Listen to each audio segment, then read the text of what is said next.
You can murder a liberator, but you can't murder liberation. You can murder a revolutionary, but you can't murder revolution. And you can murder a freedom fighter, but you can't murder freedom. You are tapped in, so let's get right to it. TOMAS Allen, a 31-year-old Southern California man, identified as a suspect who opened fire at the White House Correspondents' Dinner in Washington, D.C. on April 25th, okay? He's a former school teacher and an indie game developer with a master's degree. He was arrested after a confrontation with Secret Service. Now, as far as him firing off a shot with I think it was a shotgun that he had. I'm not too sure of that. From what I understand, most of the shots were fired by the Secret Service. So we're going to look into that as well. But the fact of the matter is here, you have this guy, Cole Allen. The details of him are on him, his background and things like that. He is a 35-year-old resident of Torrance, California. His education, he graduated from Caltech in 2017 with a degree in mechanical engineering and later earned a master's degree from Cal State Dominguez Hills in 2025, according to his LinkedIn profile. In terms of a job, employment, something, anything like that, he worked as a part-time tutor. And again, he was an indie game developer. This incident, though, that took place on the 25th of April, I don't know. I don't know about this incident. I can't really put my finger on it, but it's something about the incident that doesn't ring true to me. It doesn't ring true to me. Something seems off about the whole incident. Even this guy, this Cole Allen, something's not right. All right. Again, I can't put my finger on it, but I will figure out something. And also, hopefully, others will do the same. This is the second, they're saying the third attempt, or yeah, it is the third. The first attempt, or so-called assassination attempt on Donald Trump, seemed kind of off to me as well. Something didn't seem right about that incident either. But here we have Cole Allen running through the lobby of the Washington Correspondents' Dinner with a firearm, supposedly or allegedly discharging that firearm, as well as Secret Service agents discharging their firearm. What's odd about this whole process is that Cole Allen is not deceased. All right. He's not deceased. As far as any injuries, I don't think the guy was even hit by a bullet, and there were multiple shots fired. All right.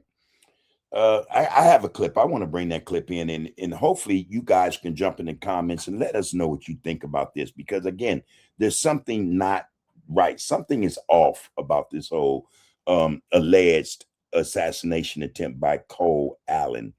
All right. But in terms of a motive, anything like that, reports do suggest that Allen may have been targeting members of the Trump administration and left a manifesto outlining his plans. He does face multiple federal charges. All right.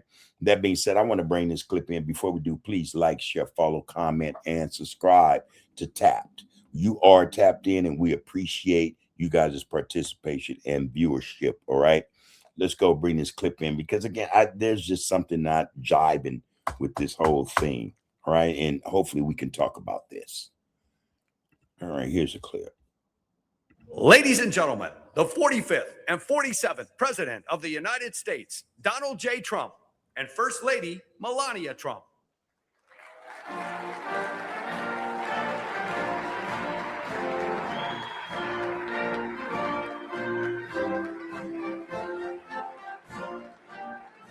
Good evening to everyone. President Trump, Madam First Lady, on behalf of the White House Correspondents Association, thank you for being here. We have a big night ahead, and we're going to get started now. So enjoy your dinner, and we'll be back. Thank you. Okay, so first off, if you can see here, this is supposed to be Cole Allen right here. I'm using the pointer to circle him. And at this juncture where he is now from where he came, where he ran out from, that's a good 10 feet or better. There are individuals alongside both of these walls here. There are 3 there, and there's 1 here. There's another 3 guys here, and there's this guy here. The majority of these guys are Secret Service or, some type of protection or security force for not just the president, but his administration. So there he goes. Watch this. Look, he runs by all these guys. This guy ducks and runs. He's Secret Service, obviously.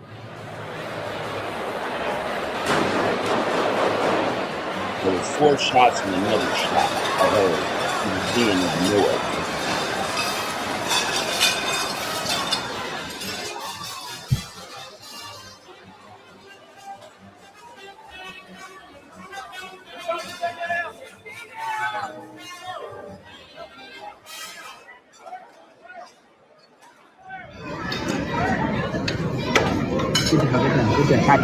Down, stay down, stay down, stay down.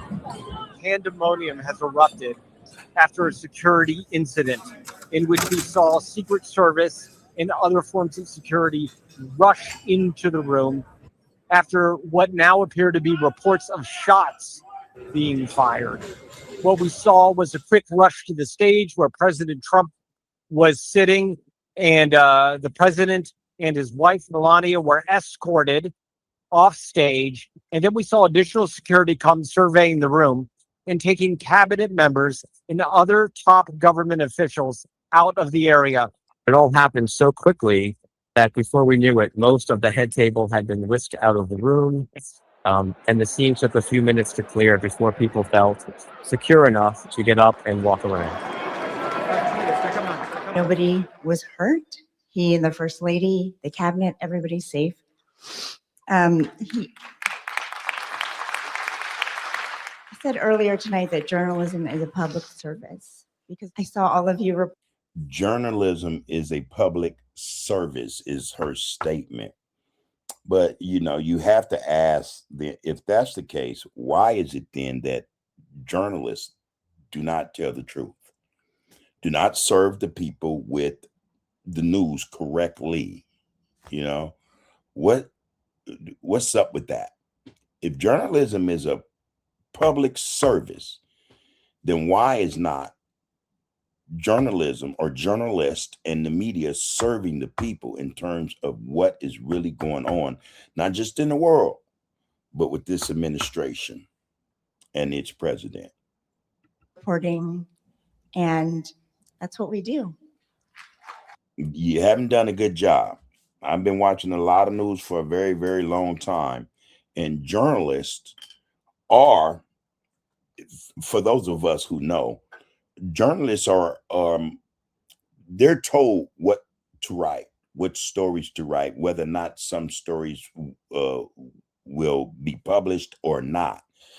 That is because not the editor is making the decision. It's the one who employs the editor who makes the call as to whether or not a story that a journalist has put together, and it could be very well fat with facts, will go out or not.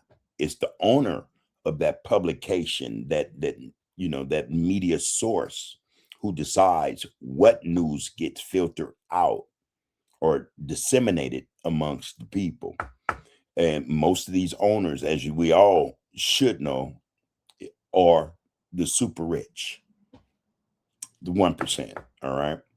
So I don't think journalism is a public service in terms of it serves the public positively, or it serves a purpose in a way or means that actually benefits the public based upon the truth the journalists are writing about. More like journalism is a service that is at the beck and call and direction of those who employ the journalist, not the people.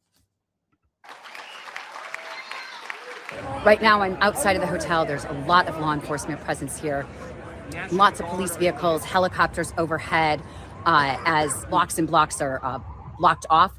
as cars cannot get anywhere near the hotel at the moment, as the Secret Service and other law enforcement are investigating what happened tonight.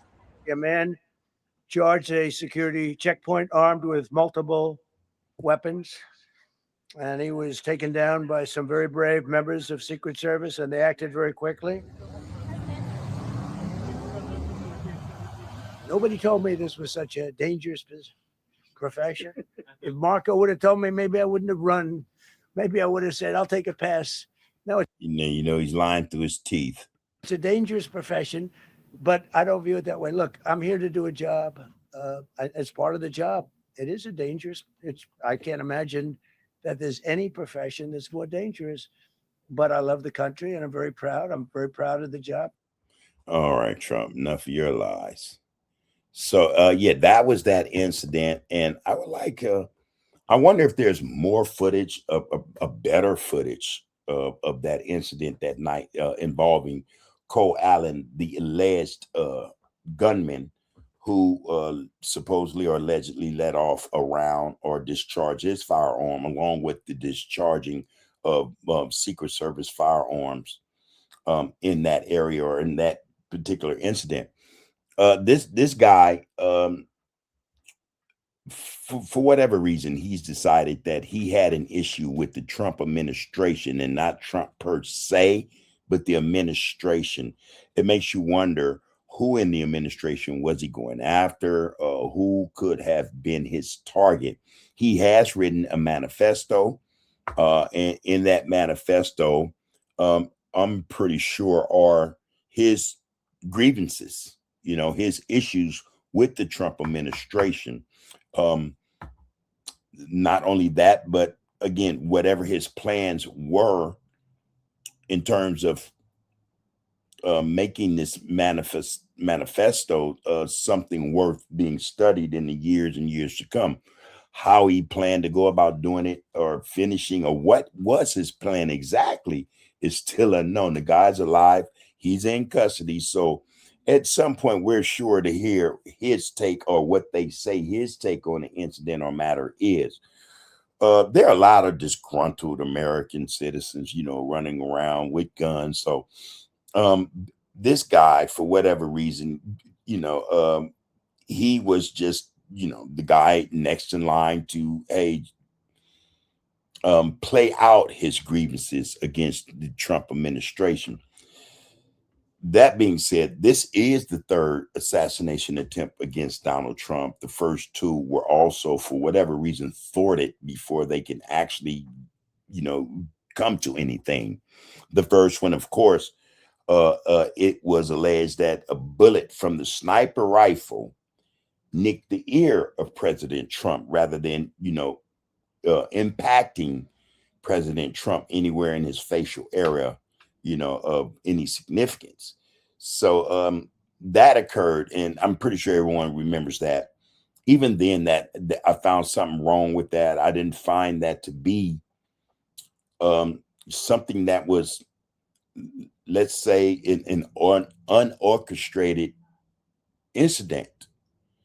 It just looked kind of orchestrated to me, you know, especially they're on a stage, shots fired, sniper, of course, and they would lay there, you know, for as long as they did. And then not only that, but when they decided to get up, they would leave the podium, not like in a way you would expect them to, you know, whisk away, you know, the head of the greatest country on the face of the earth. Trump was able to take his time leaving the podium and gave a fist pump, you know, and everything else, you know. So it kind of just, you know, even as they were putting him in the car, there didn't seem to be enough urgency under those circumstances, you know, because you have to know, or you have to think that while Secret Service agents are going through their training, they have to assume that there could possibly be more than one assailant, you know, more than one assailant. And the way they dealt with that, it seemed kind of like, you know, there was no urgency there. There was no sense of a danger a continual sense of danger from the Secret Service nor Donald Trump.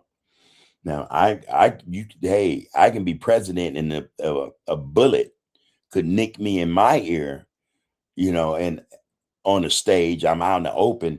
Hey, look, I'm getting the hell out of the way. I'm going to get the hell out of the way. That's just the way that's going to be with me. But again, that seemed odd, that first assassination attempt. And now here, the third, it just doesn't jibe with me. Something's not right. He runs through that area with that gun, that shotgun, and he runs by individuals who do not react until he's well past all of them. Something's not right about that. Something is not right about that. I just have to say. Okay, so give us your thoughts. Tell us what you think about this alleged assassination attempt against Donald Trump. Is this the real deal? And if so, what is wrong with those who want to assassinate people to where they don't know how to get the job done? That's just an answer I'm asking. Again, these alleged assassination attempts, they could be anything but the truth, or in terms of assassination, they've fallen way short. They've fallen way short. All right. Give us your thoughts on the matter. Let us know what you think in the comments. Was this a real assassination attempt, or was this made up? Was this orchestrated by the Trump administration? Can the Trump administration be trusted to do the right thing and not try to manipulate public opinion about Donald Trump? All right. That being said, please like, share, follow, comment, and subscribe to the Art of Political Discourse. Again, we appreciate your participation and your viewership. Have a great day. You can murder a liberator, but you can't murder liberation. You can murder a revolutionary, but you can't murder revolution.